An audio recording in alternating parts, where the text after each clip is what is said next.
There is a hum to the world, a constant thrum of information flowing beneath the surface of things. We feel it through the glass of our phones, hear it in the whisper of a cooling fan, see it in the endless scroll of light and shadow. This is the internet we know, a place of commerce and connection, of noise and distraction. It's a map of our world, drawn in fiber optic lines and server farms. But every map has blank spaces. Edges marked here be dragons. There is another network, layered beneath our own like a reflection in dark water. It has no map. It is a place built on the principle of anonymity. A digital ghost town where identities are shed like old skin. Pod, they call it the deep web, the dark net, the onion router. Most people who go there are looking for something they can't find in the light. It's forbidden goods, forbidden knowledge, forbidden company. But sometimes, you don't find what you're looking for. Sometimes, something finds you. Tonight, we're going to open 4 doors. We're going to listen to 4 stories from people who strayed too far from the map. People who heard a whisper from the other side of the screen and made the mistake of whispering back. Listen closely, okay? And try not to think about the fact that the same connection bringing my voice to you could bring something else, too. Let's begin. Story 1. Curiosity killed the cat. My world had shrunk to the glow of a 27-inch monitor. I'm a freelance graphic designer, which is a polite way of saying I live in a beige apartment and trade pixels for rent money. My life was a flat, high-resolution image of quiet desperation.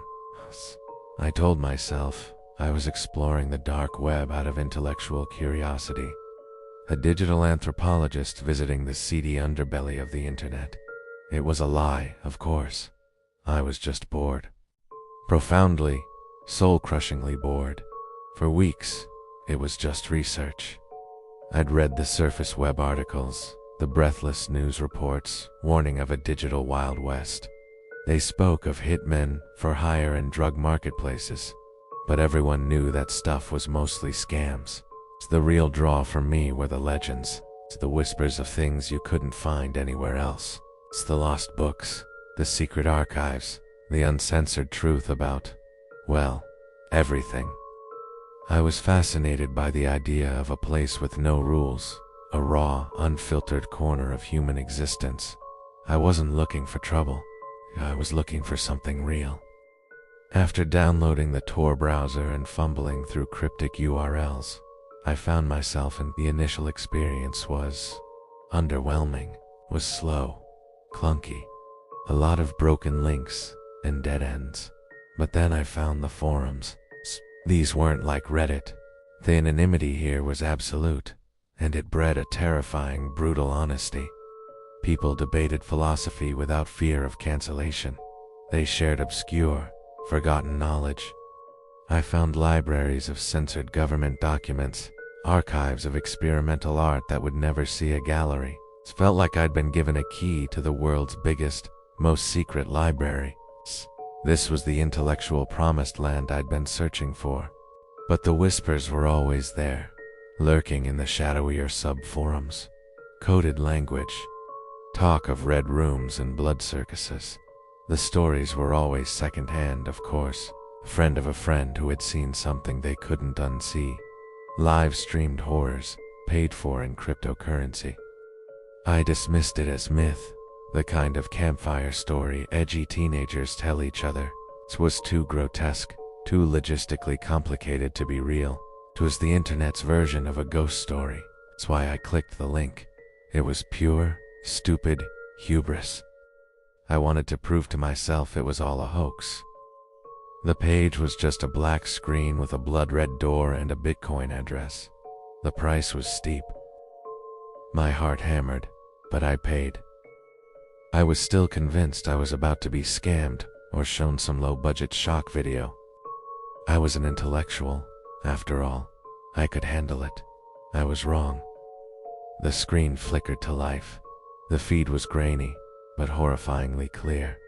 A concrete room, a single metal chair, A man, stripped to his waist, was tied to it. He wasn't a willing actor. Fuck. The sheer animal terror in his eyes was a primal scream in the silence of my apartment. Then the others entered, masked and silent. What followed wasn't a story. It was a butcher's diagram. It was clinical, efficient, and lasted for what felt like an eternity. The sounds, they weren't the exaggerated screams from movies. They were wet, guttural, and hopeless. I scrambled for the mouse, my hands slick with sweat. I couldn't find a close button. There was no exit. I was a witness, just as the site had promised. I finally just yanked the power cord from the wall, plunging the room into a sudden, ringing silence. I sat there in the dark. The afterimage burned onto my retinas. My comfortable, beige reality had been violently torn open, revealing a festering wound underneath. This wasn't a myth. It was an industry, and the world just scrolled on, oblivious. I booted up my laptop, my hands trembling as I navigated to the program files. That's when the notification appeared. Private message, from within the darknet client itself. Shouldn't have been possible. The client wasn't even running. The username was a string of zeros. The subject line was empty. My blood turned to ice. I clicked it. The message didn't have a list. It was worse. It was a conversation. A one-sided conversation that showed they had been inside my life, watching from the shadows. It started, "Leo, I hope you're feeling better after your 3-day hiatus. Must be stressful. Falling behind on the Sunrise Bakery rebrand.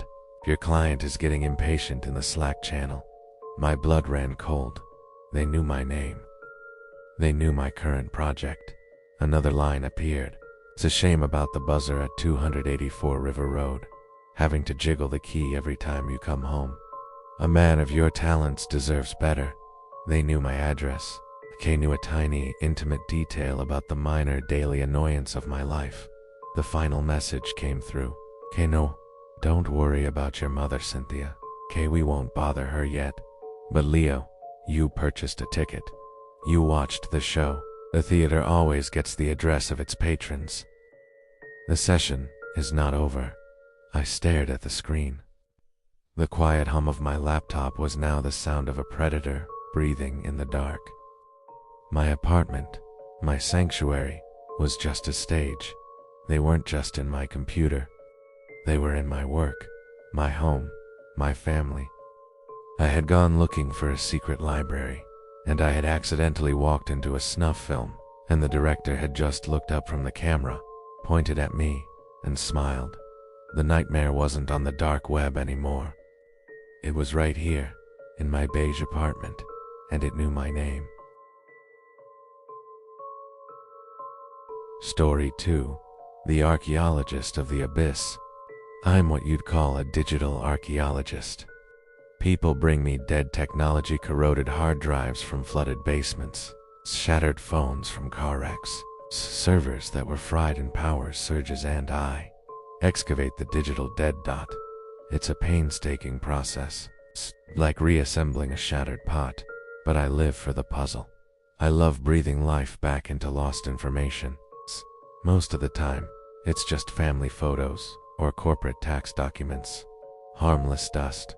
But last month, a client gave me a job that was different, infinitely dark. He introduced himself as a deep net analyst, not a journalist. He was compiling an internal profile on a cyber terror ring. He handed me a server drive from a site called Erebus Market, which was shut down by an international task force about 5 years ago. Erebus wasn't just a marketplace, it was a dark web legend. It was the central exchange for live-streamed terror and bespoke human trafficking. The analysts wanted anything I could salvage: encrypted logs, financial routing data, hidden subforums. He paid me a ridiculous amount of money up front, in Monero, and told me to take my time. The drive was a nightmare.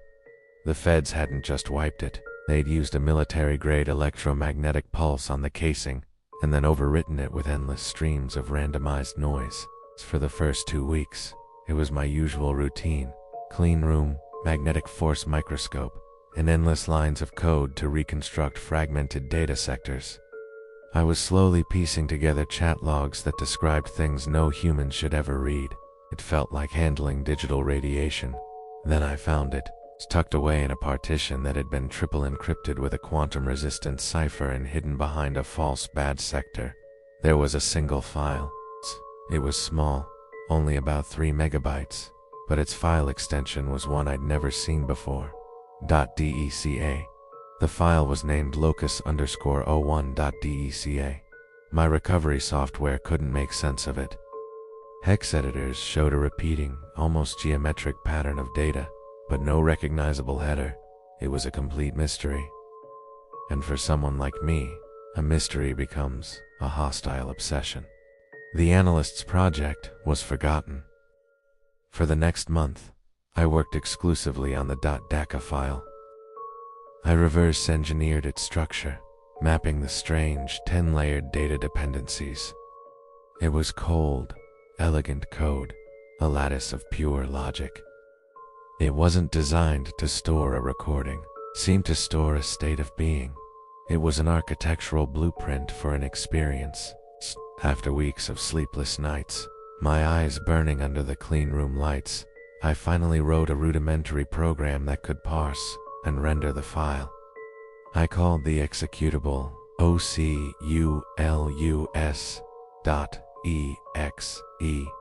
I took a shaky breath, double-clicked the icon, and a window opened on my screen. It was blackness. Not a blank screen, but a viscous, light-swallowing void that seemed to defy the light of my monitor. There was no audio, but I felt a pressure in my eardrums. I almost dismissed it, but then I saw it. A faint, grayish outline. It looked like the corner of a room, the floor meeting 2 walls. The perspective was chilling low to the ground, as if the camera was resting on the floor, looking up. I watched for 10 minutes. The silence was louder than a scream. The next day, I ran it again. The same deep blackness. But the corner of the room was sharper now. I could make out the texture of the floor: cracked, uneven concrete, slick with what looked like industrial grime. And there was something new, a dark stain near the wall. It wasn't a spill, it was soaked in. The image was static, but it didn't feel static.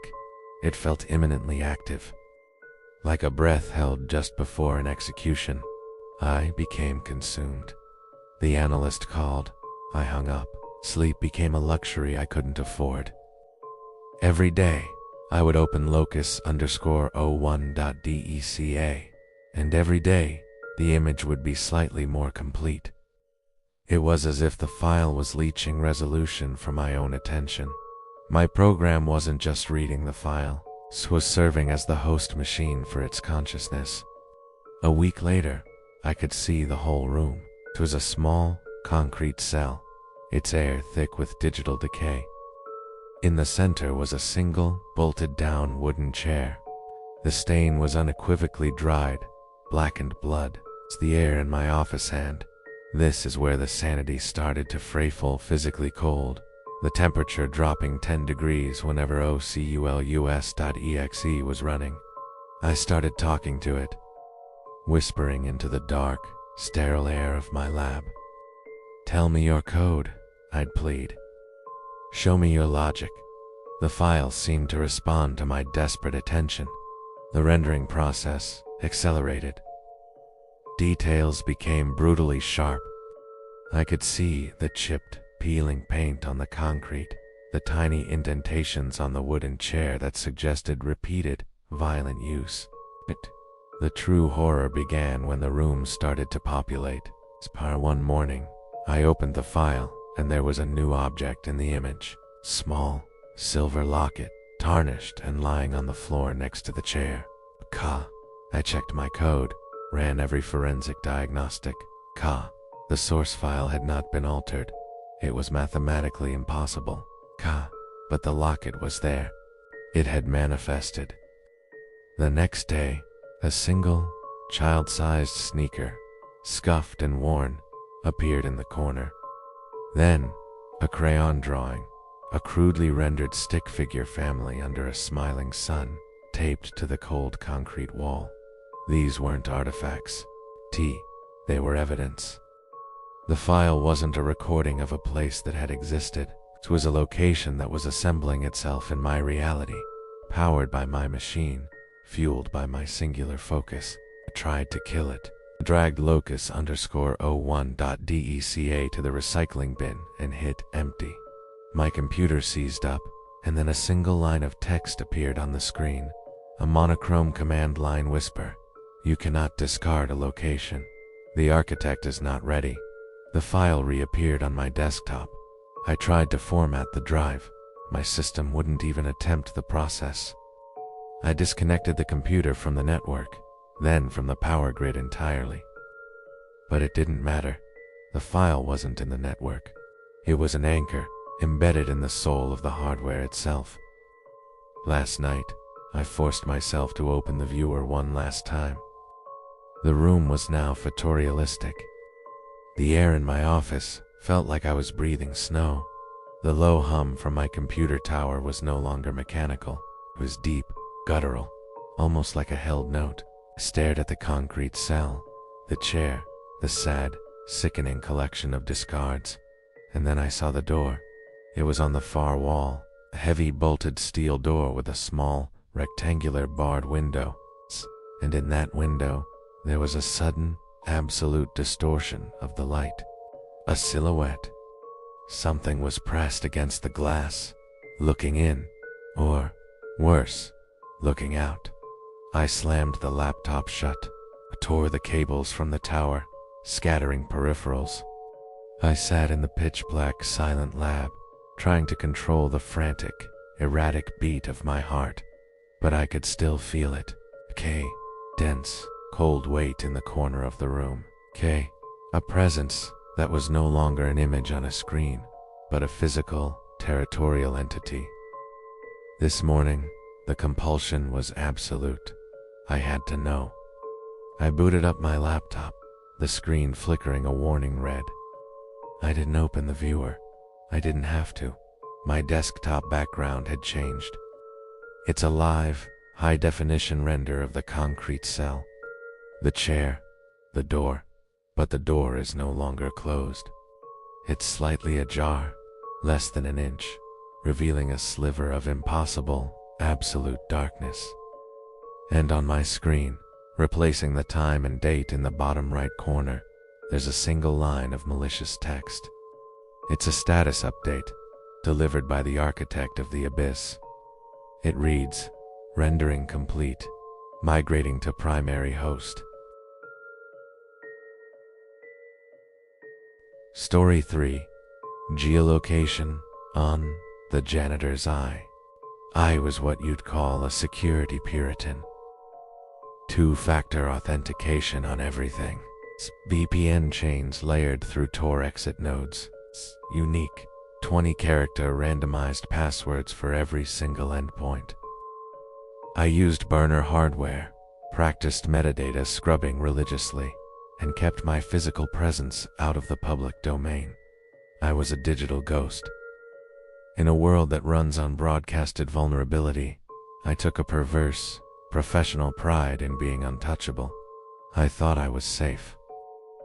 I thought I was the apex predator of the internet. I was a joke. It started on a Tuesday, doing a routine darknet vulnerability assessment, just keeping an eye on the latest zero-day exploits and database breaches. I was browsing a deep web forum known as the Cryptographers Guild, a place notorious for bespoke doxing services and identity assassination. I saw a thread that made my blood freeze. The title was, Case Study, Deconstructing the Ghost. The author, who went by the username The Janitor, claimed to have identified, infiltrated, and completely denonymized a so-called privacy hawk as a professional exercise, a proof of concept, for sport. The first post was a data file, encrypted. I downloaded it into a meticulously isolated, non-persistent virtual machine, my hands already shaking. It was a dossier. On me. Everything was there. Not just my legal name and financial history, but biometric data from hacked gym membership records, a tiny mother's exact, unlisted phone number, the last 7 digits of a forgotten Bitcoin wallet I used once in 2017. It was my entire life, compiled into a devastatingly efficient, cross-referenced file. I felt hollowed out, digitally flayed, but the real dread hadn't settled in. I scrolled to the bottom, expecting a ransom demand in Monero or Zcash. There was nothing. It's just a single sentence, rendered in perfect code block syntax. Target believes she is invisible. The next 7 cycles will be dedicated to correcting this assumption. Geolocation activated. I slammed the laptop shut. I didn't unplug it. I tore the Ethernet cable from the wall and checked every window lock. A coda. I told myself it was just a scare tactic, a remote attack designed to induce paralysis. But the level of detail, the surgical precision of the surveillance, they had been living inside my life for months. The next day, a new post appeared in the thread. It was a picture, a photograph of me walking to the local bodega, taken from an impossible angle high up, through the narrow slit between 2 HVAC units. My face, specifically my eyes, were in perfect, cold focus. The timestamp was 15 minutes earlier. Its caption read, "Target is exhibiting poor dietary choices. Subject purchases cheap instant ramen and diet soda. Prediction: paranoia-induced anxiety will spike. Security score: 3/10 downgraded from 9/10. T. The paranoia wasn't setting in. It was a chemical takeover. K. Every car, every pedestrian, every reflection in a window was a hostile camera. K. I covered every lens in my apartment with industrial-grade opaque stickers. K. I placed my phone in a Faraday bag and buried it under a stack of books. K was a caged animal, and the janitor was simply observing my panic. The posts became a daily, curated ritual of psychological dismantling. At cycle 3, target attempting OS wipe. Futile. Poor choice in music. Your router Mac is still advertising. Fix your hygiene subject. Cycle 4. Silence is a loud confession. Primitive. The attack surface is no longer digital. 'Tis asterisk, asterisk, asterisk. Internet is irrelevant. Attached was a short audio file. Tet wasn't humming. Was a recording of me the night before, whispering a phone number, a private, secure contact I use for emergencies only into the darkness. The recording was crisp, clean, taken from less than 5 feet away, from inside my living room. I called the police again. I was frantic. A Thai tried to explain the escalating non-digital nature of the threat. The Thai detective listened to my statement with an unsettling stillness, then asked about the voices I was hearing. Thai told me to seek professional help for my digital delusions. I felt the walls of reality buckle. I was completely alone. I stopped moving altogether. I barricaded the front door with my heaviest oak desk and secured it with a ratchet strap. I ate from cold cans, and the taste of the metallic water was the taste of my fear. I sat in the pitch darkness, hallucinating shadows, listening for the microscopic sounds of an intruder who was already there. The janitor's posts continued, now taking on a tone of clinical, detached cruelty. Cycle 6. Paranoia-induced psychosis confirmed. Poor nutrition, sleep debt accumulating. The experiment is nearing its conclusion. You have learned what it means to be tagged. I hadn't slept in 50 hours. I was a wreck, a digital fortress reduced to a screaming, shaking prisoner. I knew he was close. I could smell the faint, metallic scent of ozone that sometimes accompanies high-powered computer equipment. It was in the air of my apartment. This morning was cycle 7. The final day. I've been refreshing the forum thread using the absolute weakest open Wi-Fi signal from the building across the alley. For 5 hours. Nothing. I allowed a single, dangerous thought. Maybe the game is done. Maybe he got what he wanted. Then, a minute ago, my phone vibrated. A notification. Not a text. Not an email. A push notification from a new app. An app I never installed. A simple, black icon with no text. It had system-level access. I opened it. It was a single link. The link to the forum. It's the thread. There was a new post.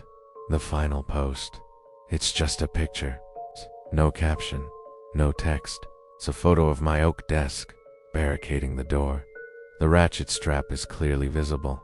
The picture is so crisp, so clear. It must have been taken with a professional lens. A timestamp is from 2 seconds ago. Spin underneath the photo. The thread title has been changed. It screams one thing. Knock, knock. Geolocation. Successful.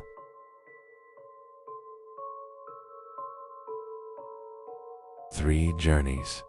3 people who believed they were safe inside the glow of their monitors. The designer, who paid for a ticket to the void and found the theater, knew his home address. The archaeologist, whose curiosity birthed a physical location inside his own hardware. And the security Puritan, who realized her digital defenses were irrelevant when the threat went spatial. The darkness isn't just on the other side of the Tor browser.